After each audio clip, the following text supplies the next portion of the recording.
Hola amigos, otra semana más de Libres de Psicópatas, otro podcast más. Ya estamos llegando como al 46, creo me parece. Para los que no nos conocen, tenemos ahí trabajo ya en Spotify para que vayan y lo busquen. Ahí pueden encontrar bastante carnita. Ahí tenemos ya trabajo recolectado para por si son nuevos acá en el canal. Yo soy psicólogo.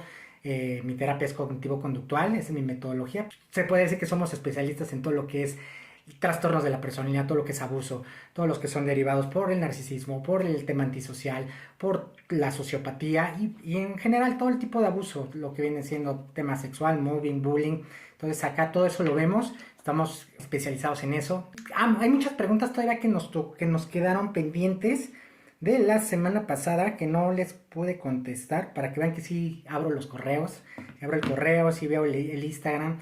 No es que no los pele, es que más bien sí cerré el año con un poquito de trabajo. Pero bueno, aquí ya estamos atendiendo sus preguntas. Entonces, vamos a empezar. Laura de Monterrey nos pregunta, ¿cuál terapia es la más recomendable para tratar el abuso de un narcisista? Bueno, Laura, la terapia más conveniente, recomendaría que buscaras a personas, psicólogos, en preferencia psicólogos, porque el psicólogo tiene toda la estructura de una formación. Entonces ya una metodología siempre es buena, en cualquier terreno, una metodología siempre es buena.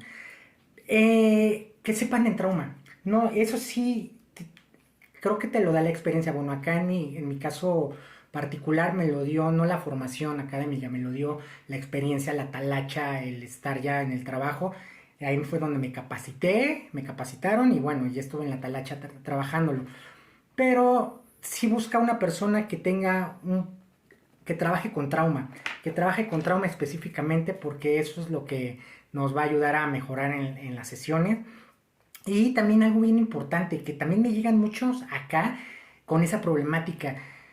Hay muchas personas, psicólogos, que no dan como los cierres adecuados. Entonces, aquí sí es diferente la dinámica que cualquier otra terapia. Yo sé que el tiempo de todos es bien importante, pero digo, si ya nos estamos aventando a trabajar con temas de abuso específicamente, que es, bueno, al menos este es mi caso, si te estás dedicando tú, psicólogo, que tú me ves o tú no me escuchas, tratar con gente provenientes de algún tipo de abuso, no importa cuál sea, creo que sí tienen que tener un aterrizaje. A veces los mandamos o cuando se abren este tipo de cosas, obviamente escarbamos mucho lo que es su ser y lo que trae adentro. Entonces es como meterlos en la turbulencia y no podemos a veces cerrar, que a los 50 minutos a veces, o a veces ni siquiera a la hora. Entonces tenemos que ajustar la terapia, irlos llevando de alguna manera donde les podamos ir dando un cierre adecuado. Porque sí me ha llegado acá a terapia y me dicen, oye, sí, era súper guau, pero me dejaba con todas las emociones y todo alterado. Entonces, pues tampoco se trata de eso, se trata de que te vayas con un poquito más de claridad de cómo llegaste. Entonces, eso es una recomendación que yo les diría.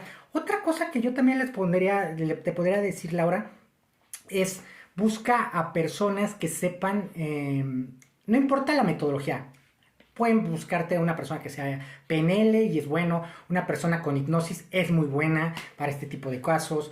¿Cuál otra cosa podría ser benéfica? Yo me alejaría mucho de estas terapias happy, donde nunca hay problemas, donde no pasa nada nunca. Ahí yo me alejaría un poco. Y sumamente importante, aléjate de una terapia sistémica. La sistémica, les explico, obviamente como su nombre lo dice, habla sobre el tema de los sistemas y abarca todo lo que es alrededor de la problemática principal. Entonces cuando alguien llega por un tema de abuso, nunca nunca atacan directamente el abuso como tal, se ataca todo lo demás, pero el abuso no. Entonces el tema sistemático, el tema de terapias de sistemas, yo creo que esa no sirve acá en este tipo de casos. Yo les diría que tuvieran la herramienta, o sea, que se acercan con gente que tiene, por ejemplo, herramientas como MDR, o sea, que las vayan integrando a su metodología. Esa es muy buena. ¿Cómo se van a dar cuenta que es bueno o que les está funcionando? No es nada más que siga el psicólogo el protocolo. Digo, es muy importante llevar el protocolo, el ABC de cómo llevar la estructura de un protocolo, sino que, y yo creo que eso mucho la riega mucho los psicólogos, y yo en algún momento cuando no tenía como casos de éxito con mis terapias, creo que me pasó lo mismo.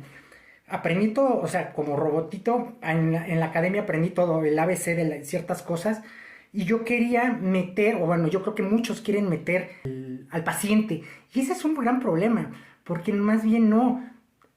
nosotros nos tenemos que adecuar al paciente. Entonces nuestra terapia tiene que ser flexible. Bueno, al menos por eso yo trabajo de una manera ecléctica, donde me abro a más posibilidades, donde pueda con mi metodología, sin salirme tanto de la línea, poder integrar cosas que sean benéficas y que siento que le hacen falta en esa terapia precisamente personalizada a ciertas personas. Entonces yo, en vez de que la persona a fuerza se meta a mi terapia, como casi ponte un zapato que no es de tu talla, bueno, de tu medida, ese es un problema. Entonces es al revés como funcionan las cosas. Mi terapia o la terapia de las personas que ven este tipo de cosas tiene que ser flexible para que pueda entrar el paciente directamente y pueda abarcar muchísimas cosas que se ven. Aquí se ve el tema del trauma. El tema del trauma es muy complejo. Hay tantos bloqueos que se puede manifestar con ciertas cosas sutiles, o a veces hasta, les voy a platicar un caso que a mí me pasó. Una vez en una terapia presencial me estaba vomitando, por ejemplo, una paciente. Entonces, ¿cuál es el tema aquí? No tiene nada de malo. Llegó un momento donde nada, le agarré la mano y me seguía vomitando y pensó que yo le iba a calmar como su vómito y iba así a quitar mi celular. Yo ya por dentro obviamente estaba como, uy, ya somos dos con el problema. Pero no, sabía que estaba haciendo función todo lo que estaba pasando, todo lo que estaba diciendo. Entonces la contuve, le traté de decir que está en un momento seguro, continuó. Y hasta el último empecé a ver que estaba haciendo, que le estaba funcionando, porque ella terminó riéndose de todo lo que había hecho y lo rimos juntos. Sin embargo, imagínense que yo lo hubiera parado, que yo lo hubiera evitado y que yo hubiera dicho, no, a ver, espérate. Y ahí cortamos un gran avance en terapia. Entonces, no nada más es el paso A, ahí tenemos que tener un ojo clínico muy específico los psicólogos. Y eso, bueno, eso sí ya es de cada persona que tenga, yo siempre lo he dicho, un buen psicólogo tiene que tener experiencia, tiene que traer formación, tiene que tener el rapport es eso que siempre les he platicado, es empatía, porque si no tiene esas cosas principales, pues son los ingredientes con lo que le va a poder ayudar al paciente. Pero bueno, eso es lo que yo te diría, Laura. Alberto nos escribió en correo desde Madrid. ¿Cómo evaluar cuando ya uno sanó? ¿Cómo evaluar cuando ya sanaste? Qué buena pregunta, Alberto.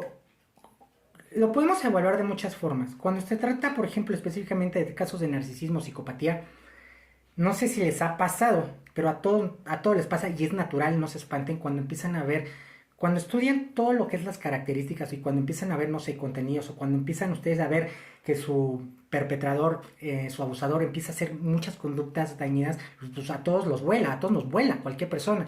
Entonces, empezamos a ver esos rasgos y se los empezamos a ver a todo el mundo. A veces hasta nosotros mismos nos los empezamos a ver.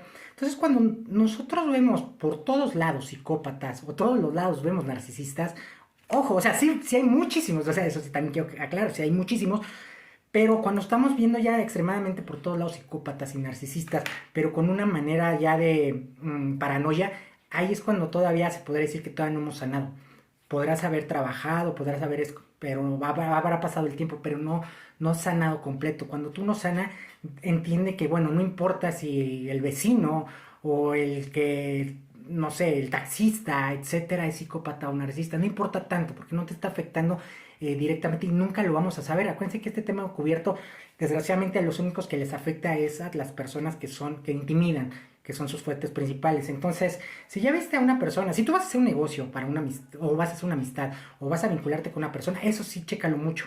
Pero cuando una persona ya sanó, ya trata de, para empezar otra vez a construir vínculos, ahora sí ya con filtro, tiene ese feeling de decir tú sí, tú no, empieza a desechar a todas las personas de su pasado que ya no le funcionan porque sabe que no son con lo correcto, aunque no tengan psicopatía o narcisismo, pero sabe que son tóxicos, entonces también los empieza a hacer a un lado.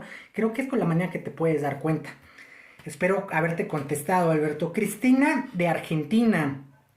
Si por el momento no cuento con dinero para una terapia, ¿sirven los podcasts o los grupos de ayuda de víctimas de abuso? Cristina, buena pregunta también. ¿Sirve el contenido? ¿Sirven los podcasts? También sirven. Los grupos de ayuda. Ese es un punto que se cuece aparte y les quiero explicar por qué. Cuando no sabes lo que te sucedió y que estás como confundido, nos ayudan los grupos al principio como para entender que hay otras personas que también les pasó lo mismo. Sí ayuda. Pero cuando tú ya avanzas en una mejoría, se va tornando diferente. O sea, no dejas de ser víctima, pero se va tornando diferente el cómo te vas sintiendo. Y creo que no es tan benéfico y ahorita les voy a explicar por qué. Al principio, para reconocerlo sí es bueno, pero es como la primaria o es como la escuela, para que me entiendan. Una persona apenas va en primero y a veces hay otra persona que está en sexto, ¿no? En sexto de primaria o en el secundario, no sé de dónde nos esté escuchando, pero para que me entiendan un poco. Y de repente, cuando uno ya ha sanado por ahí, quiere ayudarlo, no por hacerlo por mala persona ni nada, intenta decirle como qué hacer o qué no hacer a las personas que apenas van en primero, que todavía no entienden, que todavía no han visto muy más allá. Pero estas personas igual por querer entenderlos o querer ayudarlos, igual le dicen, es que haz esto, haz lo otro, es contacto cero, haz esto, piedra gris, bla, bla, bla, porque ya pasan muchísimas cosas. Aquí el tema es que ellos tuvieron que haber pasado un proceso que tienen que pasar forzosamente los de primer año. O sea, por ponerlo de alguna manera. Entonces yo he visto que en muchos grupos, y luego me llegan acá en terapia, pues que se están peleando, en los mismos grupos se pelean. Es más, me han platicado que se han peleado entre mismas mujeres, sobre todo, que están en estos grupos, para ver quién ha sido más víctima, quién ha sido más abusada. Entonces, hágame el favor, eso ya no termina, ni es sano, ni es benéfico, ni nada. Entonces, si tú ya habías sanado, imagínate que estás en sexto y te regresaste, pues volviste otra vez a retroceder muchísimos pasos por tratar de salvar a otras personas. Y pues nunca te iban a entender, quizá porque ellos tienen que pasar su proceso. Entonces, ¿qué es lo que aquí siempre recomiendo? Sí, ayuda a los podcasts, ayuda el tema de los grupos de ayuda, sí, nada más en un principio. Después no ayudan. Entonces, lo más sano, y siempre se lo diré, ni los talleres son genéricos. O sea, nos podemos sacar herramientas, sí, pero lo mejor que les va a ayudar es una terapia personalizada, con su demanda en específico, con su vida y que tenga todos los componentes de los que le platico. Eso es lo mejor que pueden hacer. No hay de otra. O sea, si me quieren decir qué es lo mejor, una terapia personalizada. Andrea nos escribió por correo, ¿los psicópatas y los narcisistas son iguales en todo el mundo o tienen diferentes conductas? Estandarizadamente tienen el mismo patrón de conducta dañino. Y para lo que esa cultura sea malo, van a ser como lo incorrecto. Sí se estandariza o sí se normaliza dependiendo la cultura. Sí cambia un poco dependiendo en dónde se esté dando el patrón de conducta. Hay un autor muy relevante que se llama Zach Banking. Él es un psicópata, o bueno, un narcisista más bien. Lo menciono mucho, tiene muchas cosas muy buenas y lo tengo que citar porque sería malo no citarlo porque creo que ayuda mucho para comprender lo que es el trastorno narcisista. Él lleva 20 años estudiando esto, él es israelí, estuvo en la cárcel y él se da cuenta que lo diagnostican con narcisismo y se pone a hacer su canal. Y esta persona nos explica y tiene una muy buena teoría.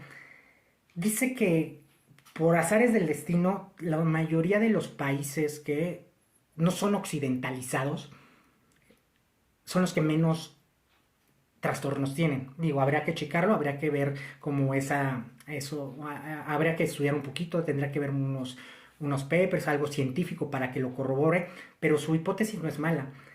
Él comenta que particularmente donde más trastorno se da, y no nada más de trastorno narcisista y psicopatía, donde más trastorno se da es en todo el tema occidentalizado. ¿Por qué? Él lo que explicó una vez, lo estaba explicando, que porque vamos a poner Estados Unidos o el sistema como tal, pone qué es lo correcto en lo que es como llevar la vida. Entonces, cuando uno va creciendo y no se acopla a eso, va a choca contra esa realidad. Un ejemplo, una familia, tener hijos, una casa grande, una muy buena economía, una salud impecable, etcétera, etcétera, como algo muy de película, muy película hollywoodense, ¿no? Un ejemplo. Entonces, cuando una persona va creciendo, pues choca contra la realidad, ¿no? Y te das cuenta que no son las cosas así. Y por lo particular es todo el mundo occidentalizado.